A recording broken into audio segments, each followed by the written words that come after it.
Chirongwa ichi chakabhadharwa neshamwari nevatendi veJoyce Meyer Ministries. Ndinotenda kuti kuzvininipisa kwechokwadi, kuziva zvausiri uye uchiziva zvauri muna Mwari.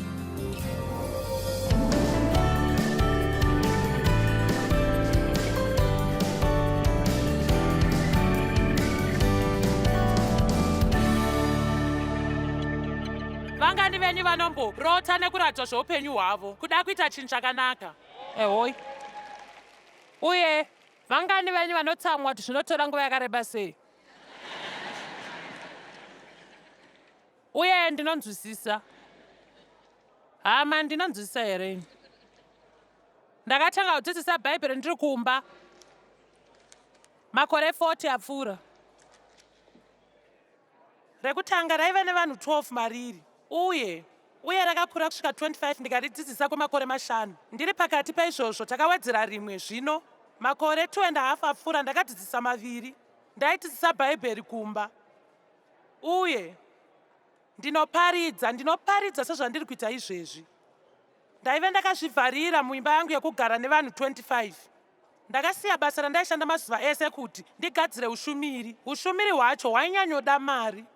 Ndaisawana chinhu, asi ndaidzidzisa vanhu zvakadaro. Awa ndiwo aiva mazuva ekuratidza muupenyu hwangu. Tese tinomada. Chinhu chinonyanya kurwadza chingaitika ndechekukwiridzira nzvimbo yakakwirira, kutendeutswa kutsva. Bhaibheri rinoti vachava vakakanganiswa nepfungwa dzavo uye vachapusiswa nekudada. Ndizvo zvarinotaura, vapusiswa nekudada. Inzwaka, usafunge, teerera, usafunge nekuti une chipo chauinacho kuti unofanira kusimudzirwa panzvimbo, nekuti mabatiro aunozviita akakosha kudarika chipo.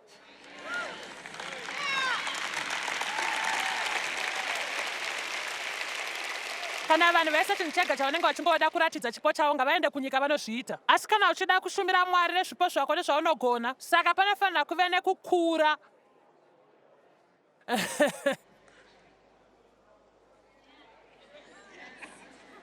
Kana wakangogara papo wakatarisa mutungamiri wekurumbidza mukereke menyu, wakatama nekuti havana kusarudza iwewe, uchifunga kuti ndingaimbe ndichitenderera paari. Ndosaka ari pamberi uko iwe usiri.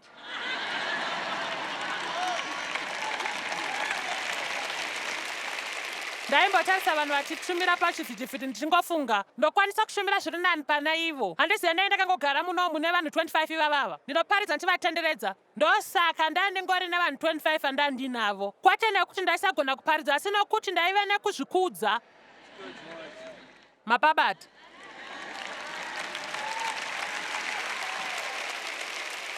Mirai ndikudzei, pandinotarira kumashure izvezvi ndinopa kutenda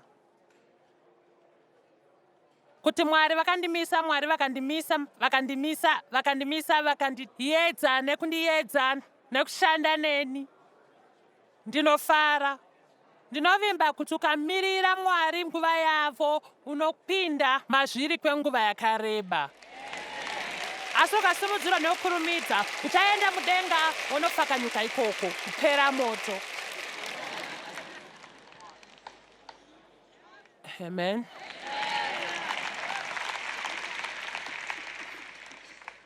Deuteronomy chikamu 8. Ndinogona kuti ndiponese, asi ndoziva Mwari akandiponesa. Hama, ndakanzwisisa here kuna Deuteronomy chikamu 8, chikamu chinonakidza muBhaibheri. Chikamu 2 ne3, uye ucharangarira nomwoyo wese uzvo Jehovha Mwari wako zvakakutungamirira murenje kuzvininipisa uye kuzviratidza kuziva kuti chii chiri mupfungwa dzako nemumwoyo, kuti uchachengetedza mirayiro yake kana kuti kwete. Akakuninipisa, akakubvumira nenzara, akakudyisa mana yawanga usingazive kana nababa vako vasingaizive, kuti vanokwanisa kuturangarira pachako, kuti uzive kuti munhu haararame nechingwa bedzi, asi nemashoko ese anobuda mumuromo maMwari. Saka Mwari aiva nevaIsraeri vese ava vakavharirwa murenje, uye vaive vasina nzira yekuzvichengetedza. Uye vaifanira kuvimba naMwari. Akavatungamira nenzira yanga yakareba uye yakaoma. Hana vatungamira nenzira yakareruka, asi akavatungamira nenzira yakareba yakaoma. Asi aiva nechinangwa. chava chakuti avaunze munzvimbo kwaikwanisa kuvakomborera kudarika zvinhu zvese zvavasingatombofungire. Uye da kukukurudzirai manheru ano, usasiya Mwari, usatiza Mwari nekuti nzira yakaoma, kuti haunzwisise kana kuti zviri kutora nguva. Shandira Mwari nemwoyo wako wese, uye zuva richauya, zuva richauya, zuva rekubhadharwa riri kuuya. Amen.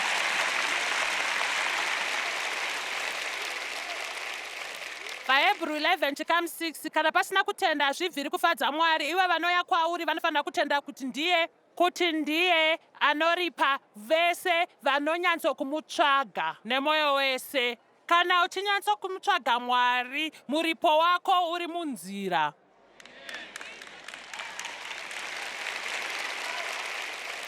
Kunze kwekuti utsamwe nokuti hausi kuwana zvaunoda paunoda, sezvandaimboita, ndotenda Mwari kuti nguva yake yakakodzera.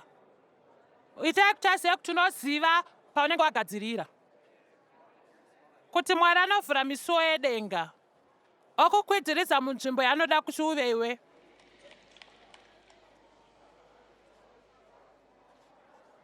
Chikamu 7, nekuti Jehovha Mwari wakanokupinza munyika yakanaka, nyika ine hova dzemvura namatsime akadzika nobuda pamupata nepamakomo, nyika ine mabhari, zviyo, mazambiringa, mionde nemitamba. Unoziya? Handizvo zvatoziya mazuva ano, asi muri kuziya zvandiri kureva. Handidi mizambiringa nemionde, pane zvimwe zvinhu zvandingatoda. Munyika yamuchadya chikafu chisingapere uye pasina zvinoshayika, nzvimbo inova nematombo nemazenge nemakomo ekuchera mangura maari. Iye zvino tasvika pachidimbu chakakosha, paunenge wadya ukaguta. Ipapo uchakomborera Mwari wako nzvimbo yakanaka yavakupai, uye chenjera kuti haukangamwe mirayiro nemitemo yawakapiwa naMwari wako yavanenge vakuisirai. Ndozvandiri kukurayirai. Paunenge wadya ukaguta ukavaka dzimba dzekugara madziri, kana zvese zvauinazvo zvabereka, chikamu 14, uye pfungwa nemwoyo dzenyu dzisimudzire mobva makanganwa Mwari wenyu. Ngatitarisei zvikamu zvakati 1 day, chikamu 17. Chenjerai pamunoti pfungwa dzenyu nemwoyo menyu, simba rangu nekugona kweruoko rwangu ndozvandiwanisa pfuma iyi. Uye uchanyatsofunga kuti ndiMwari baba vako, nokuti ndiye akupa simba rokupfuma, kuti asimbise sungano yake munyika yanhasi. Zvimwe zvinyorwa zvenyika yedu.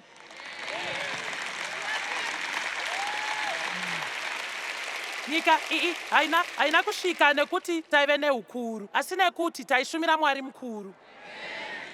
Amen. Chiedza kune dzimwe nyika, uye izvezvi vanhu vari kutiseka, vari kufunga kuti tinopenga. Pane nguva vavengi vedu pavaititya. Hazvisi zvave kuitika izvezvi, uye chikonzero chakanyanya ndechekuti vanhu vari kutiza Mwari. Ndinoda kukuudzai chimwe chinhu, tiri vamwe vevanhu vanoziva kuti Mwari varipo vachimurumbidza, uye takaropafadzwa nekukomborera kuve tiri vapenyu musi uno. Ndiye nguva yakaoma nenguva yakanakisisa, uye ndinotenda kuti tingave nekukohwa kwakanaka. Asi tatora kuti isu chose tobuda toenda munyika tonoti chiedza chedu chipenye, zvichireva kuti tifanira kutora isu tozvisa kure pamusoro pepfungwa kune zvatinoda zvatingati kone ndisiri kuwana zvandinoda, asi tomuka mazuva ese toti Mwari ndokuitireko nhasi, ndokuitirei nhasi. Uye ndinovimba kuti izvi zviri kudzikinura, uye uri kunzwisisa. Zvino kudada kunokonzera kuti Mwari vasatibatsire, nekuti Mwari vanowanzobatsira vanhu vasingadade.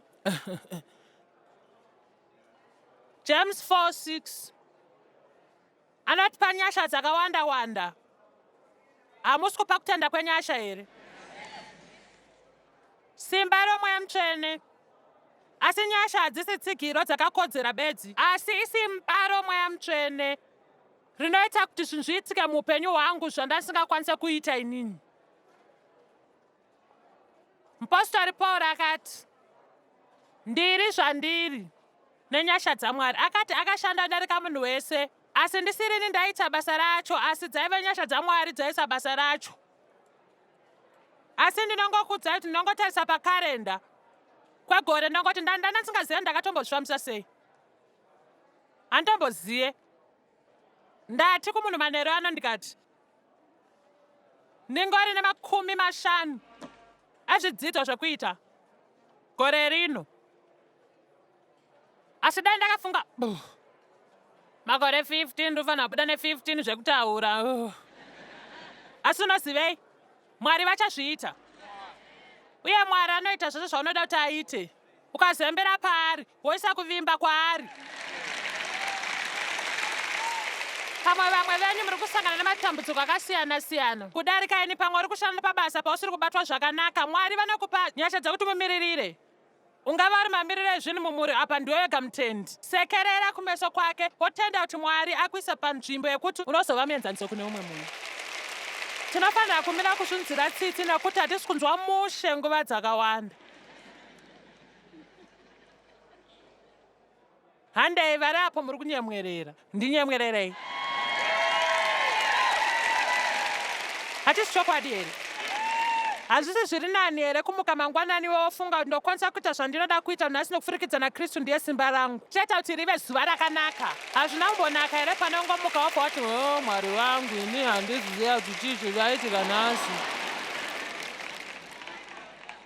Unoziva maitiro ako ndeako, hapana munhu angakutorera, uye kana uchida rakanaka unofanira kuzviitira wega.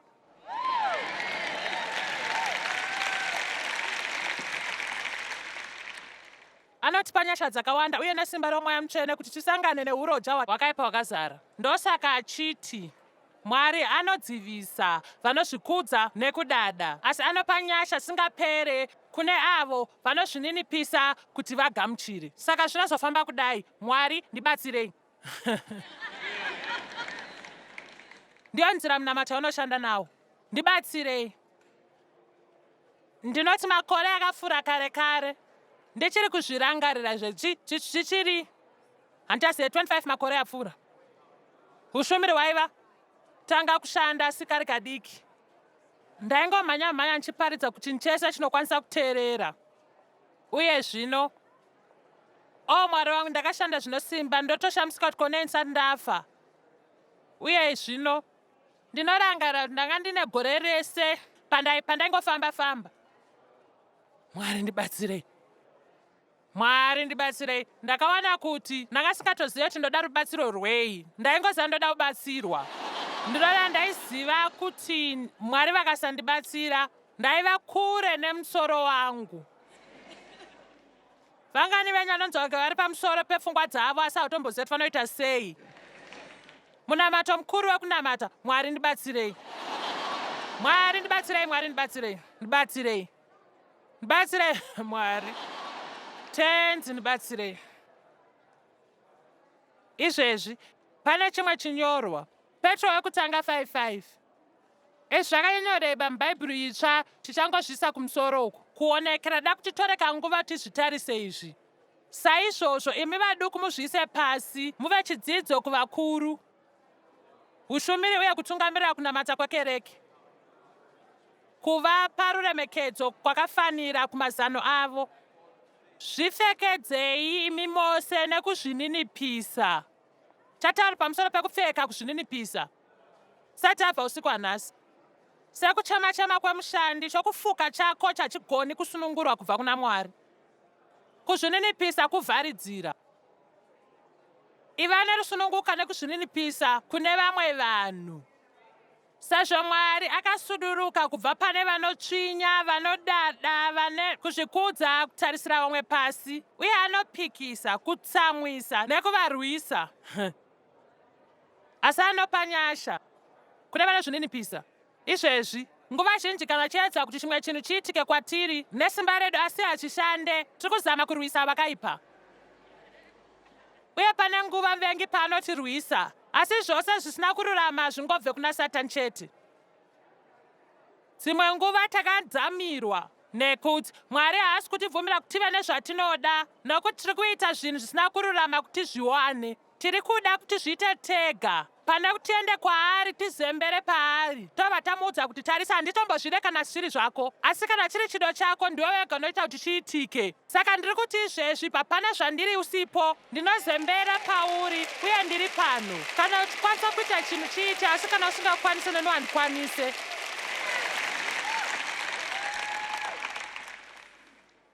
Pana ari kuwana chiratidzo here nokwanisa kuchinja imwe minyengetero yako? Mirai ndikuudzei, kangani pamunonamata muchikumbira kuzvininipisa?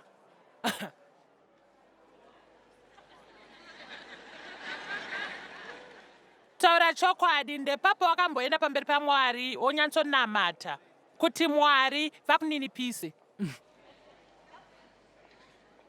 Ndinoti ndaiva nemunamato wakadaro 2-3 mavhiki apfuura, zvakandityisa. Zvinotyisa, asi zvinofanira kudaro kana ukanamata ukadaro, nekuti dambudziko rekuzvikudza kuti rinohwanda hausitomboziva unaro. Saka kukumbira Mwari kuti variratidze chimwe chechinhu chinowanzotyisa. Asi Andrew Murray anotaura kuti, akati, teerera, kuzvininipisa ndicho chinhu chakakura pane tsika dzose, asi hachiuya kwatiri pasina mwaka wakakosha wekutsvaga nekunamata nekudzidza panzvimbo iyoyo.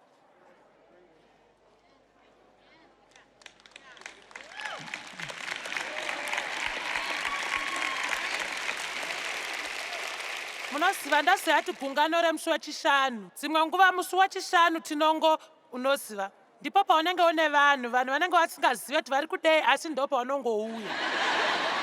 Chero pamwe izvi zvakanyanyadzika kune vamwe venyu, asi mirai ndizvirerutsei nhasi izvi. Kana pasina chawabata usiku hwanhasi, kana zvakakukurira, chingobva pano nemaitiro ako chekuti handiite chinhu pasina rubatsiro rwaMwari.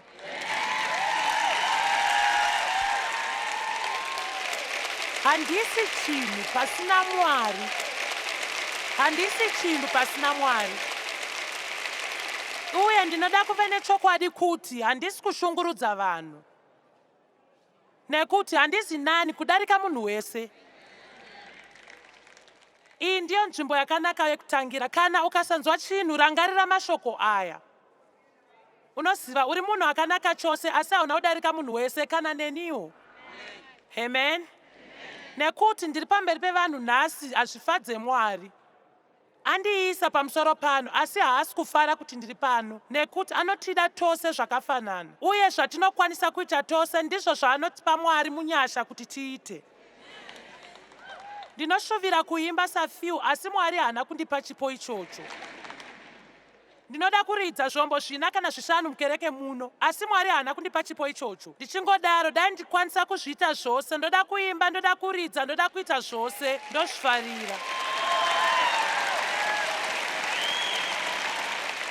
Mwari vanoziva zvandiri uye vanoziva zvauri, uye anoziva zvaunokwanisa. Tichiramba chimupa kubwinya, uye ngatinamatai kuti asatipe zvinhu zvatisingakwanise, uye tichirambe chimupa kubwinya, nekuti tikadada achatidzikisa pasi. Handidi imwe mari yakawandisa ndisingakwanisa kupa kubwinya kuna Mwari. Handidi rimwe simba rasingakwanisa kubata kudarika kukudza Mwari. Handidi kukudza kwandisingazogone kubata kudarika kukudza Mwari.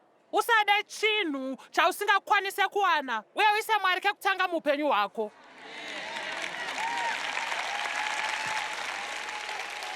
Ndiri kufara manheru wanu.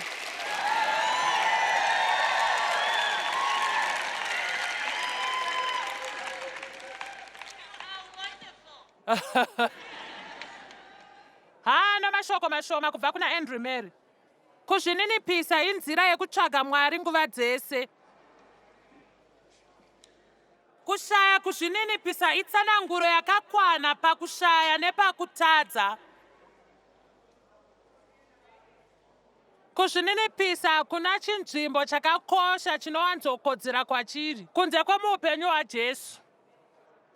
Ndiye muenzaniso wedu.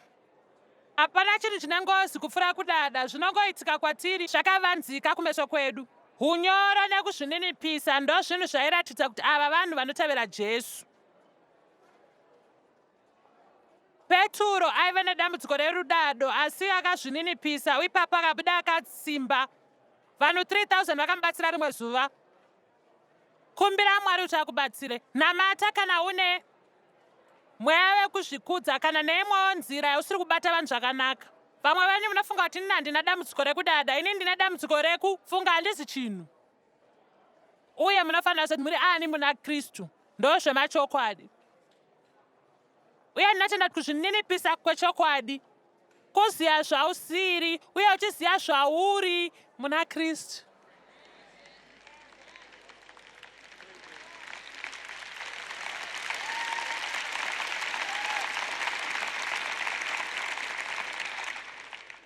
Regai ndiverenge zvakare. Kudada kuri kumashure kwekushota kwerudo rwose. Pamanzwiro ave hutera hwavo ndiwo muto wekutongwa wekumhanya-mhanya, uye kuita hasha, kubatikana nekushotwa, kunzwa mwoyo wakashata nekusaregerera. Kana wakatsamura munhu ukasamuregerera zvinokonzerwa nekudada. Zviri nyore kwatiri kukangamwa Mwari zvaanotiregerera. Ehoi ndozviziva tiri kuwana nyama nhasi. Hatisi kudya dessert nhasi, tiri kudya nyama. Onda unotora hako chekuisira ice cream, asi ini ndiri kungokanda mazinyama ikoko. Ewa, iye zvino iyi yakanaka. Izvi ndina chimwe chinhu kupera kweizvi, asi ndezvevarume chete. Asi chidimi chekutanga ndechemunhu wese, asi zvinoita zvinhu zvisingakosha muupenyu mazuva ose. Zvinhu zvakakosha. Ndiye miedzo yemuupenyu, nokuti inoratidza kuti mweya wemunhu kune kudada kana kuzvininipisa kwakatigara. Muzvinhu zvatinoita tisina kugadzirira zvinoratidza kuti tiri vanani chaivo chaivo. Handisati ndasvika pazvinhu zvevarume chete. Izvi chiri zvemunhu wese. Haisi nzira yatinozvibata nayo mukereke. Zvinoratidza kuve kwedu chaiko. Asi maitiro atinoita tiri kumba vanhu vasingaoni.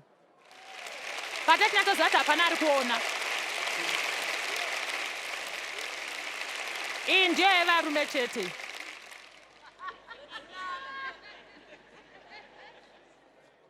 Unowanzoita sei kana munhu akakubviringidza mugwagwa wemotikari?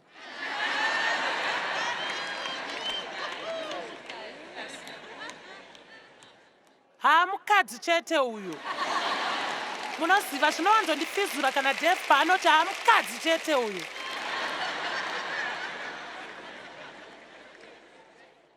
Iro rinova dambudziko remaitiro. Amen. Uyo mukadzi chete uyu, nokuti mutyairi haasi kutyaira zvakanaka. Dave ane mwoyo murefu, anonakidza, asi mhira ndikuudzei. Anokura zvishoma kana yasvika panyaya yekunzwira vanhu tsitsi, kana vasingaite zvakanaka mugwagwa. Asi kana ari iye avhiringidza mumugwagwa, uye vatanga kuridza mabhera vachimutuka nezvigumwe, anobva ati, chimbomirai mani, chimbondizorodzai.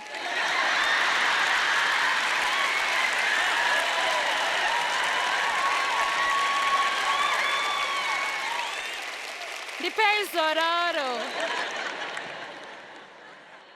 Asi kana ari mumwe munhu amuitira, havafaniri kutonge vachityaira, havasitombonge vane mapepa acho.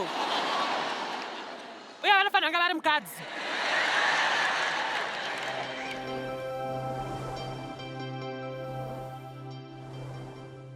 Mira ndikubvunze mubvunzo.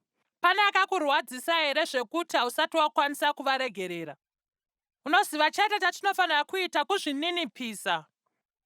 Mwari ndinoda kuregerera kunyange ndisinganzwe kudaro, nyange ndichiziva kuti havakodzeri kuti ndivaregerere. Ndinoda kuteerera imimi. Unoziva kudada kunoita kuti tinyatsotarisa kuti vamwe vanhu vanonyatsoita sei kwatiri, tisina kutarisa kuti nesuwo tinombokanganisirawo vanhu. Tinopa kutenda kuti Mwari vanotiregerera. Saka nesuwo ngatiite zvinhu zvakadaro kune vamwe vanhu.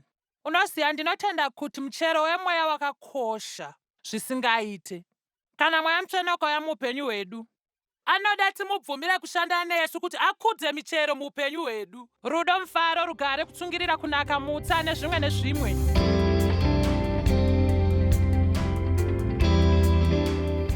Chirongwa chamanga muchiona chakabhadharwa nehama neshamwari dzesvondo reJoyce Meyer Ministries.